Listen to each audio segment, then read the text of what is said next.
मालेगावात बेकायदेशीर शस्त्रे जप्त, दोघांना अटक।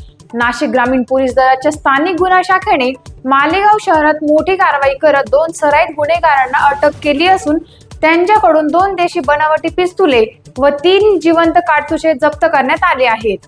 दिनांक 23 मे 2026 रोजी पोलिसांना गुप्त माहिती मिळाली की विजयनगर परिसरात काही संशयित इसम घातक शस्त्रे बाळगून गंभीर गुन्हा करण्याच्या तयारीत आहेत। त्यानुसार पोलिसांनी मास्टर मोहीम टेलर दुकानाजवळ सापळा रचला आणि शाहिद उर्फ साबिर सलीम शेख वय 34, अकिल नफीज अहमद वय वर्ष 28 यांना ताब्यात घेतले।